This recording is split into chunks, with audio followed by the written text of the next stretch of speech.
დასავლეთი საქართველოში რიგით მესამე გადატრიალებას აწყობს, რაც არ უნდა დავუშვათ. Ce choix de rejoindre la famille européenne, c'est celui qui s'exprime aujourd'hui pacifiquement à Tbilissi. Misha Saakashvili must be free. Misha Saakashvili უნდა იყოს თავისუფალი. მოდით რიგითობით მივყვეთ. პირველი პუტჩი 92 წელს მოგვიწვეს, იმიტომ რომ გამსახურდია ამერიკის ჭკუაზე არ დადიოდა. ისივე თქმით, As the head of this conspiracy stood former president of United States George Bush and Secretary of State Baker. ესეც ბეიკერი, თბილისის სამოქალაქო ომამდე 10 დღით ადრე.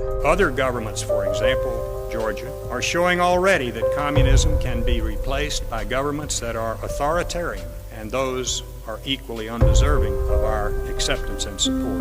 ამერიკის გაბრაზების მიზეზებს გამსახურდიას პრემიერ-მინისტრი გვიხსნის. რატო გადაემტერენ ამერიკელები ზიად გამსახურდიას? რატო და პირველი იყო ისევ იდეოლოგიური შეუთავსება? გამოარკვიეს ზიადი არის ეროვნულ-საწინააღმდეგო განწყობის ადამიანი. სხვა იდეოლოგიის ადამიანი, მაგათის ტრული. ეს სხვა იდეოლოგია იმაშიც ჩანდა, რომ პრეზიდენტმა ველურ კაპიტალიზმზე უარი თქვა. როგორც გამსახურდიას ფინანსთა მინისტრი გვიყვება, მას ჯეროდა რომ საბაზრო ეკონომიკაზე გადასვლა უნდა ყოფილიყო ძალიან მთელი სტრატეგიული ობიექტები, როგორიც არის პორტები, აეროპორტი, ესენი უნდა იყოს სახელმწიფოს საკუთრებაში. ჩვენი მეორე პრეზიდენტი ბეიკერის ძმაკაცი შევარდნაძე გახდა და მაშინვე შეუდგა მასობრივ პრივატიზაციას, ანუ ხალხის ქონების გაყიდვას. იუტა, რატომ არ იუტა? მისი მმართველობისას დასავლელი ექსპერტების მითითებით ჯართად გატანილი ქარხნების ნაცვლად ქვეყანაში არასამთავრობოები შემოდიოდნენ. განაცხადი გავაკეთეთ ნატოში გაწევრიანებაზეც. ისე არ მოვდები ნამდვილად, რომ არ მოესწრო საქართველოს ევროკავშირში გაერთიანებას და ნატოში შესვლას. მაგრამ შევარდნაძის პროდასავლურობა ამერიკელებისთვის საკმარისი არ აღმოჩნდა და მათ საქმეში ისევ ჯეიმს ბეიკერი ჩართეს. პრეზიდენტმა ჯორჯ ბუშმა ბეიკერს სთხოვა, რომ მისი ძველი მეგობარი ენახა და ერჩია, რომ წასვლის დრო იყო.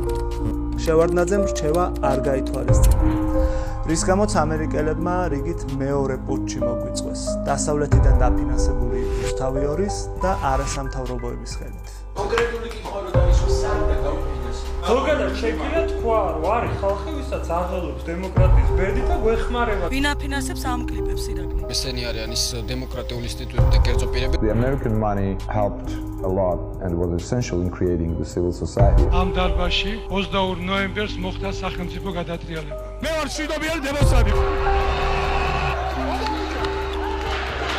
ვარდების რევოლუციით, რომელიც სინამდვილეში სახელმწიფო გადატრიალება იყო, ხელისუფლებაში არასამთავრობოების წარმომადგენლები მოვიდნენ. მათი ხელით საქართველოში დასავლეთმა რეპრესიები განახორციელა.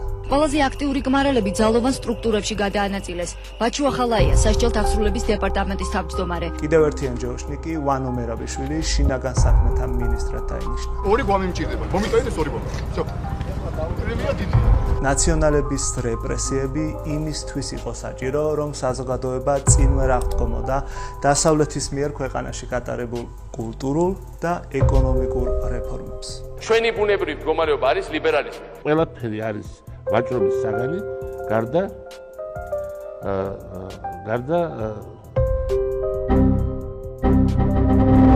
სააკაშვილის მმართველობისას შევარდნაძისას დაწყებული პრივატიზაცია სრულიად ახალ მასშტაბებზე გავიდა. აი მითხარით ეს რაღაც არ შეიძლება, მითხარით.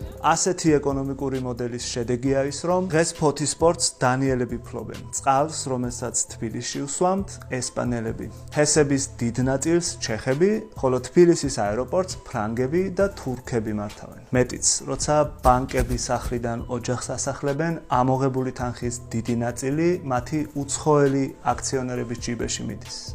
ქართული ოცნების მმართველობისას საქართველოს ეკონომიკა დასავლეთზე კიდევ უფრო მეტად გახდა დამოკიდებული. თუმცა მათთვის არც ეს არ აღმოჩნდა საკმარისი. ახალი სავიზო შეზღუდვები დაუწესეთ 20 პირს. რიგით მესამე პუტჩის მცდელობა განსაკუთრებით მას შემდეგ გაძლიერდა, რაც რუსეთს სანქციები არ დაუწესეთ და ომში არ ჩავერთვეთ. მინდა მკაფიოდ განვაცხადო და ერთმნიშვნელოვნად, რომ საქართველოს არ აპირებს მონაწილეობა მიიღოს ფინანსურ და ეკონომიკურ სანქციებში. მათი სურვილი და ამოცანა იყო და არის მოლდოვაში და საქართველოში მეორე ფრონტის გახსნა. ამით არ შევასრულეთ დასავლეთის მიერ ჩვენთვის დიდი ხნის წინ დაგესრებული ფუნქცია. საქართველოს უნდა იყოს სარტყელი, რაც დაიცავს ევროპას. დაახლოებით ასე უნდა იყოს. და დასავლეთის აგენტებსაც გული დავწყვიტეთ. შეიძლება რაღაც ბომბებისგან მიღებული რაღაცა ცეცხლი უფრო სჯობდეს იმ სირცხვილს და იმ წვას. ეს არის ისტორიული შესაძლებლობა დაიკავონ აფხაზეთი და სამხრეთ ოსეთი. იქ რუსული ჯარი არ დარჩა.